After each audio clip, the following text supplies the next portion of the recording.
Let's kick off podcast number 10 with the verse of the pod, Matthew 6:33.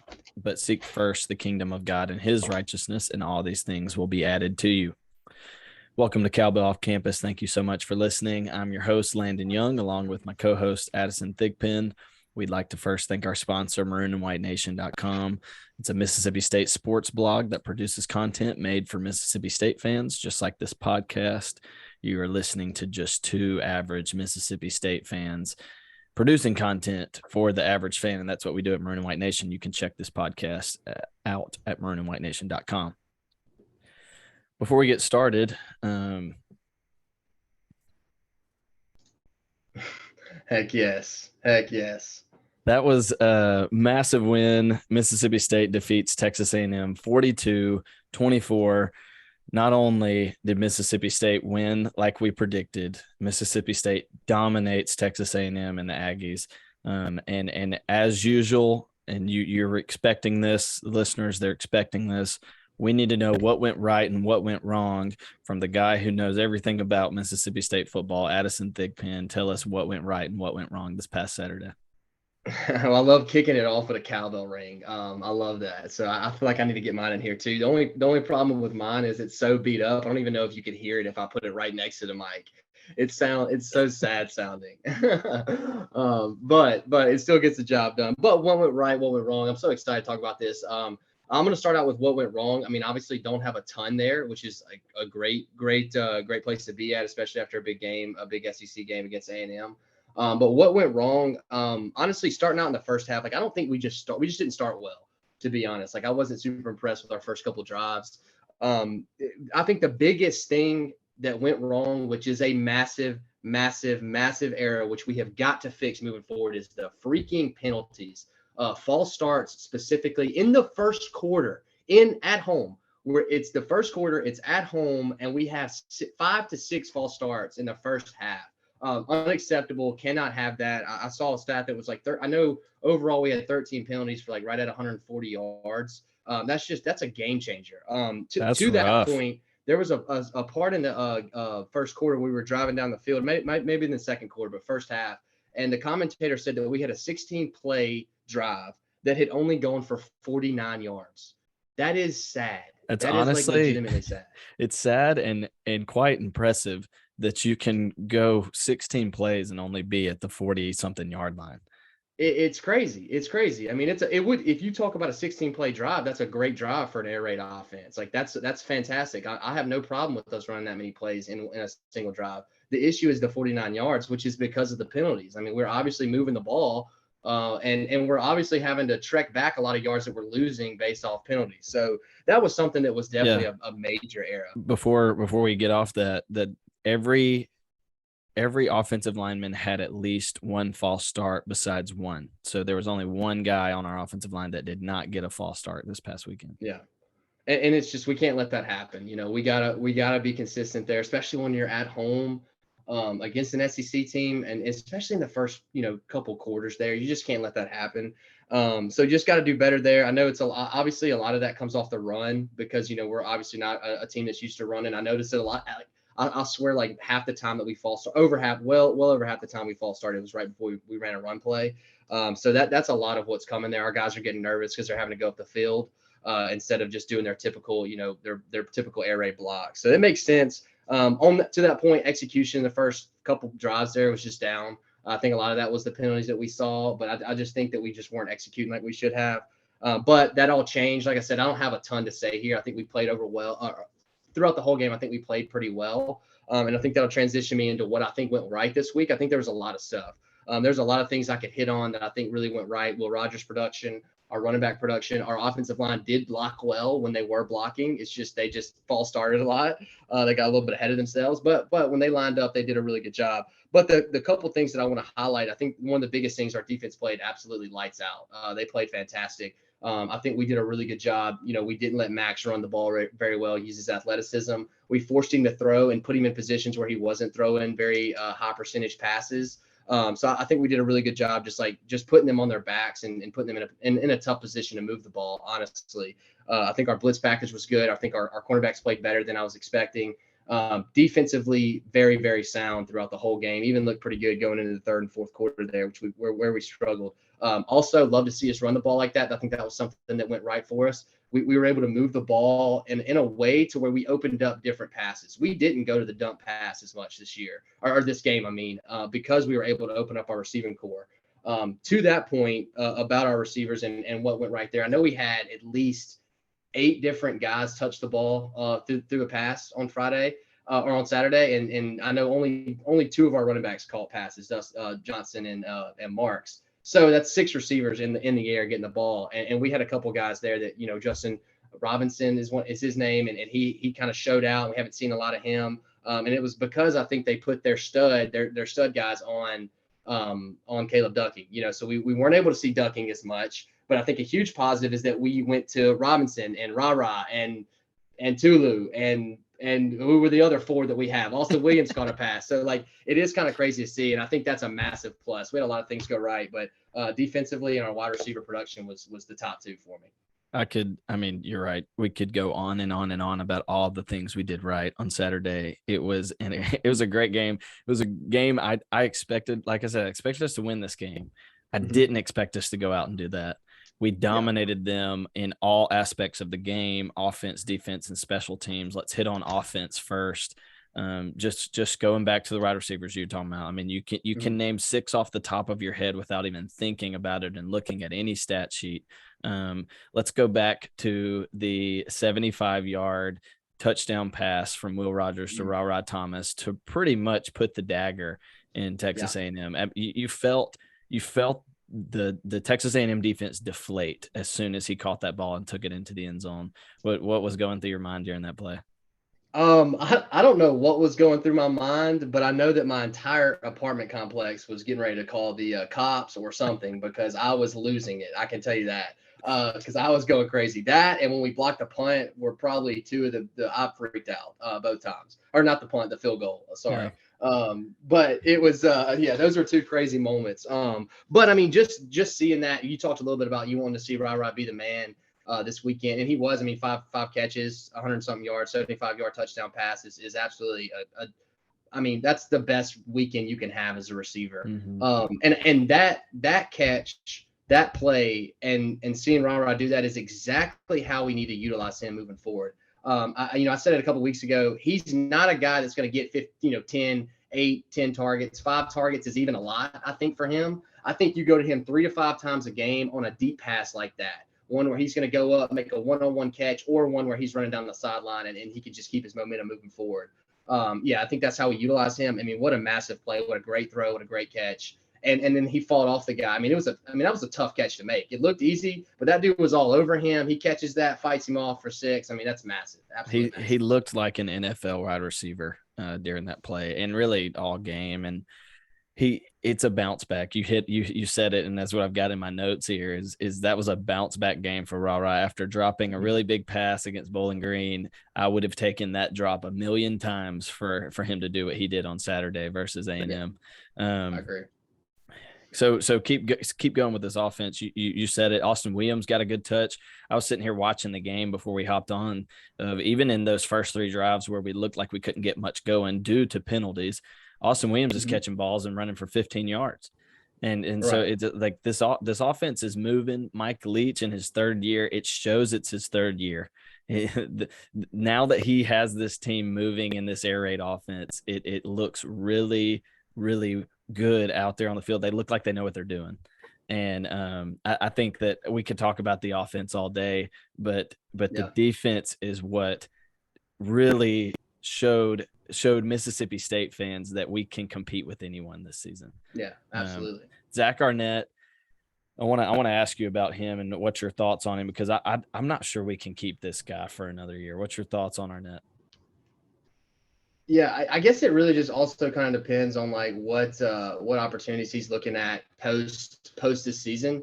I don't think he goes to a major Power 5 school after this. I think that'd be he could very well. A team could go pay him to be a head coach at a Power 5, and he can make that move.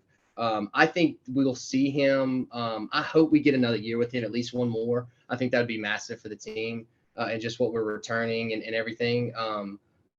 We need to pay the guy. I know we're paying him like right at $900K, and I know he can make like 1.2, 1.1 with us. So that's massive for a defensive coordinator, especially at Mississippi State. But I think I just don't want to see a couple things. I don't want to see. I don't want to see him make a lateral move. I don't care what team it is. Alabama, LSU, A&M, they can go find another defensive coordinator. Don't come to us and take ours right now, because I just don't think that that's a smart move for Zach. Because he has such a good chance to go be a head coach if he wants to. So, I mean, if he does make a move, I think I could see him going to like a smaller Power 5 school or even a school outside of the Power 5 and just being a head coach and then moving his way up. But I do think within the next 5 to 10 years, we'll see that dude coaching in a big program. Yeah, I think you hit it on the head. We gotta cap him out. As much as we can pay him after this season, we've got to cap his salary. We got to keep him. He's fired up. He brings energy to our defense. That defense is mean. Watching I haven't seen a mean Mississippi State defense in a long time, and they are mean. Right. They are flying to the ball. So speaking of that defense, who are some guys that impressed you on Saturday? Yeah, I mean, you nailed it on the head with Bookie Watson there. Obviously, sucks that he's going to be out for the first half against Arkansas. Played a heck of a game, though. He was just all over the quarterback all night. Just such a disruptive playmaker, honestly. But on the defensive line, I did want to highlight Randy Charlton. He had a great game, too.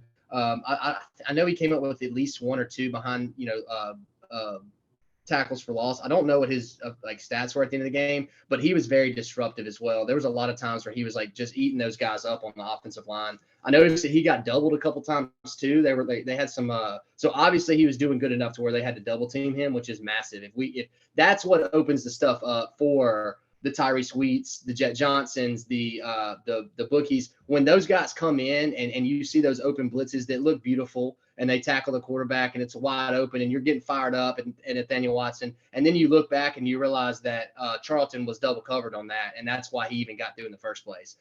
Those are the type of things that were massive for our team on Saturday there. Also wanted to talk about the Camryn Richardson. I feel like he's somebody that we don't really know a lot about. He's a quarterback, haven't talked a lot about him, and man, he played lights out. He had 9 total tackles, which was his season high this year. And he was just in the right place at the right time. I mean, 2 of those turnovers, he just landed in his lap, for fumbles that we picked up. And yeah, I mean, just what a massive day he had. And he was just all over the field. And to that point, he had 2 of the biggest open field tackles against A-Chain, which was the hardest, obviously the only player that A&M had that was producing.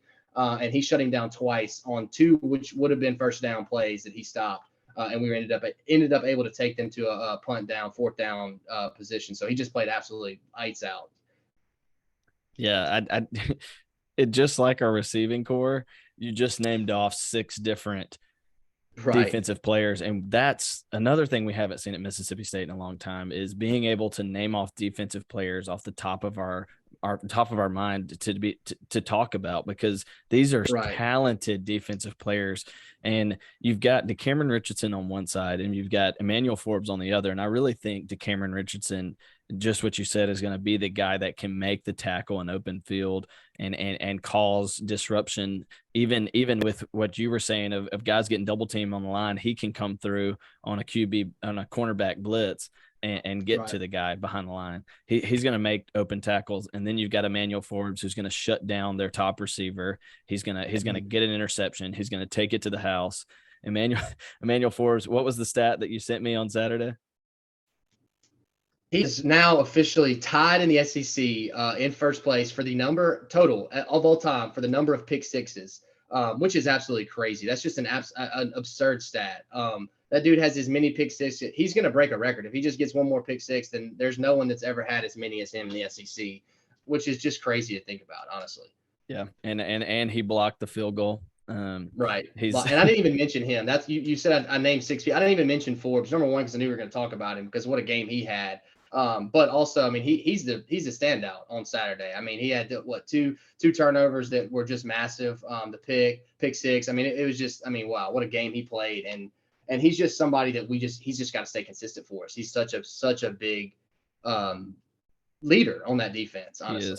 He's one of three or four leaders on that defense, and Jet Johnson being another one who is just another good open field tackler. There was a time in the first half, and I can't remember the exact play, but he made a third down stop in the open field, and I texted you and I said, "Hey, remember that for the podcast, because that it's just they're making big plays in big moments." And if that momentum can carry over into these next 5 SEC games that we're about to hit, I think we can win some ball games. So let's move to that. What do you think? Does this change your thoughts on what we can do over these next 5 games? I mean, it does and it doesn't. I still think we got a lot of work to do. We're getting into the real meat of our schedule. If we leave that game and don't dominate, then I'm nervous, because I think A&M's been down. I think we're better program than them. I think that's how we should have left that game. There's 2 things I said last week.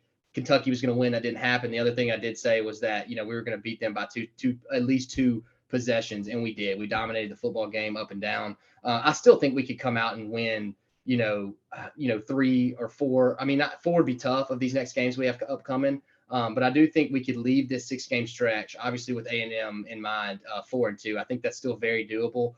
We just gotta keep the consistency, keep executing, and we gotta fix the penalties. If we can fix the penalties and we can catch the football, I think we're set up to win some games this season. Penalties could cost us in these next 5 games if that's not fixed between now and really this upcoming week versus Arkansas. You could see Arkansas, Kentucky, Auburn stay in those games due to us, and it's just us. It's Mississippi State playing Mississippi State, just like we've talked about after the LSU game. So Mississippi State comes in ranked number 23 after the weekend. They get their first top 25 ranking of the season.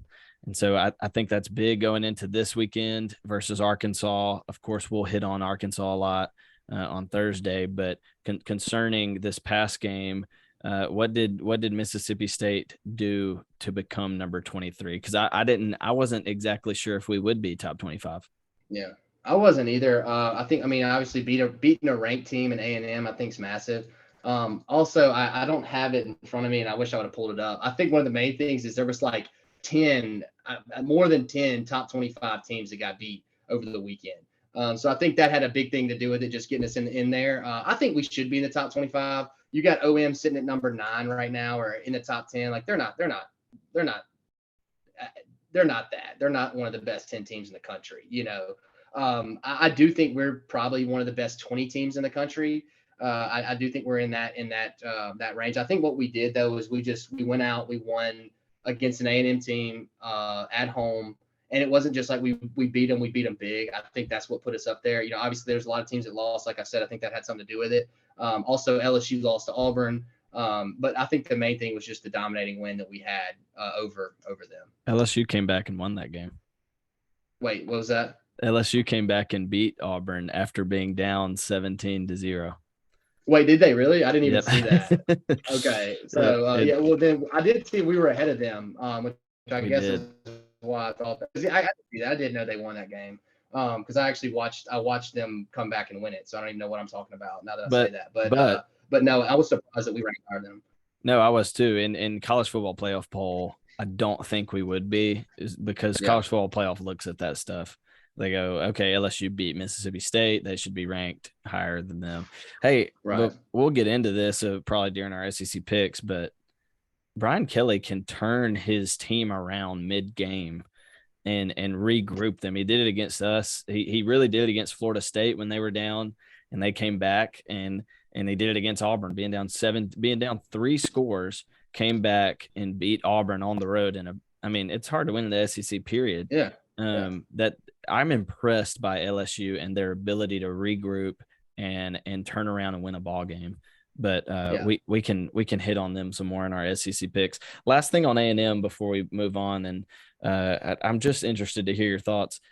Texas A&M finishes number 1 in recruiting last year and top 10 the last 3 years, I believe.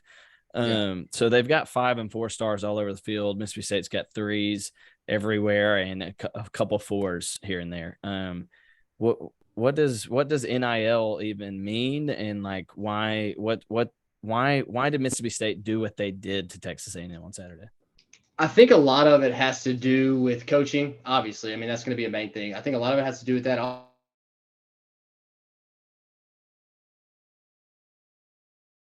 also think that we have a lot of returning players that do things that we just have to talk about. But I think the main thing that we're going to see that we can come win these. I guess the thing that we can do, because obviously A&M's got more budget than us, they're going to get more NIL players, and I mean they're going to get better deals than we are.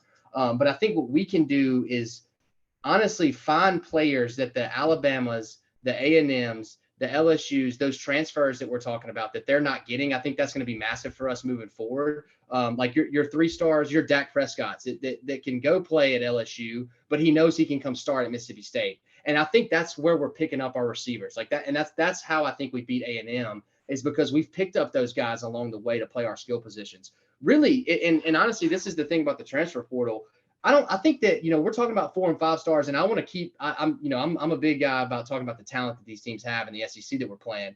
But I think that we do need to realize that anyone playing D1 football is a talented player, because I don't know how many kids out of high school that go play football every year, but I know that most of them are going to play junior college, D3 or D2. So it's really hard to get to the D1 level. What most teams are missing, your Tulsas, your Latex, they're missing playmakers. That's all they're missing. If they had 2 or 3, if Johnny Manziel went and played for Tulsa, Tulsa would be a great team. You know what I mean? Come on. So if you can pick up as a Mississippi State team, if you can get those D1 athletes and then pick up 1 or 2 or 3 playmakers and then get some from an Alabama or an A&M, like your Ra Toms, like your Ra-Ra's, like your Jet Johnsons, like those guys that change the game, then that's where we win these games. And that's what happened on Saturday. I think that's where we can come in and win if we can play fundamental. I think that's the biggest thing. We make our tackles. We don't make dumb mistakes. We don't turn the football over. And then we just get the ball to our playmakers. I think we win, and I think we can take advantage of the NIL and transfer situation through that. That being said, is Jimbo Fisher just a bad coach? I think, yeah, that's another thing. I don't think he's a fantastic coach. I don't think Jimbo is what – I know he's not what A&M thought he was going to be. I don't think that he's the guy that needs to be there. I don't think he makes the greatest. He does. I mean, what's his scheme? Can somebody tell me what Jimbo Fisher's scheme is? Because I don't have a clue. Because I don't know if he passes the ball more, runs the ball more. I really don't know what it is, and I think that's a huge issue for him. Yeah, it's like it hasn't been defined this season of who they really are.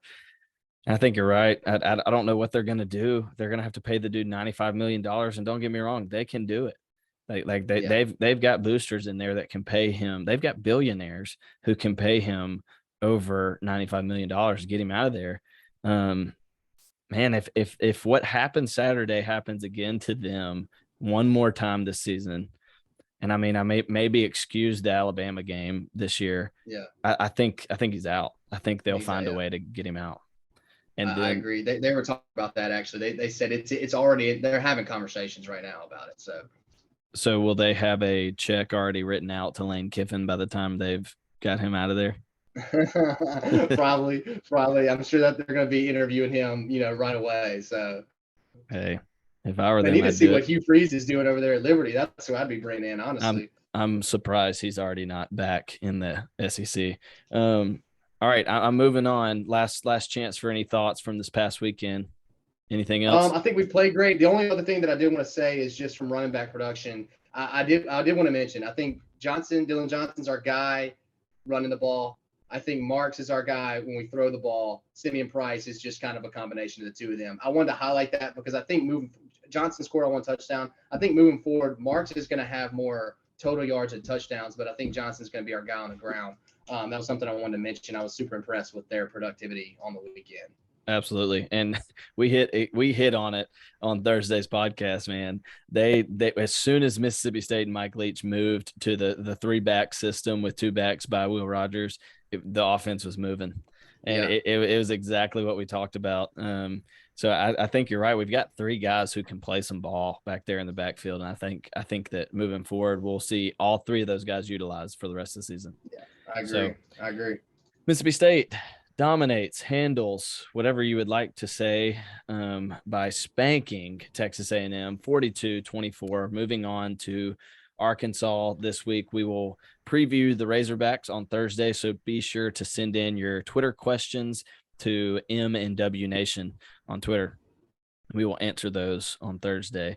Addison, we're moving to our SEC picks of the week, picking the line. I haven't told you what the score is in the last 3 weeks, but today I actually went back, listened to all of our podcasts to see what our records are. And I want to know. I don't think I want to know. I think you're going to be surprised. I am winning. You got that part right by 18-17. Okay. It was tied, so I went back each week from the most. There you go. Well, this week's it. Then that's all I needed to hear. I'm coming back. I went back from the most recent week all the way back to week 1, and it was close. I thought it was going to be tied for sure because it just kept going back and forth until one of our non-conference games that we picked early on in the season, Baylor at BYU. You picked Baylor, I picked BYU, and BYU ended up winning the game. Freaking BYU, man! I hate that. They are notorious for that. I hate them now. I don't like them at all. You know. They found an upset early on. So that's where we stand. 18-17. I'm one game over Addison. Moving into this week, I say it every stinking week, but this is another amazing week of college football. And of course we've got our game starting off at 11 a.m. and we'll talk about that one on Thursday. But number 8 Tennessee at number 25 LSU in Death Valley. It's an 11 a.m. game, which kind of stinks for LSU fans, but Tennessee is only favored by 2.5. I hate that. Honestly, I don't, though. I'm glad it's only 2.5 in Death Valley. I think if you have LSU favored for this game, I'm going with Tennessee. Tennessee being favored by 2.5 is very tough. With that being said, I'm going to go with Tennessee. I think they go and win the game. I think they win it. Yeah, I think they win. I don't think they'll win by 1 point. I think they'll win by at least 3. So I think Tennessee covers in Death Valley. They're looking good this year. Gosh, that is such a difficult line with 2.5. It's basically picking a winner. It is. Yeah. I'm gonna go LSU. I like LSU in Death Valley. I mean, LSU didn't look great versus Auburn, but man, I feel like at home they could find a win. But Tennessee's offensive production is really stout right now. They are moving the ball down the field. Give me LSU though. He does. That could be a Heisman candidate, no doubt. Yeah.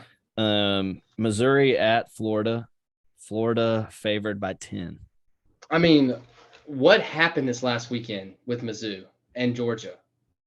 Like I was like, oh my gosh, Mizzou's going to win this game. You know, I feel like we could sit here and talk about that and that be another part of the podcast because that game shocked me. I'm sitting here after our game back at the house watching that one, and I am fired up pulling for Missouri. I want Georgia to go down, and Missouri played great for 3 quarters and could not pull it out. Right. Just couldn't do it. I mean, they just got handled in the last quarter there. And where's this game at? I know you said versus Florida. Where's it at? It's in Gainesville, and the Gators are favored by 10. Okay.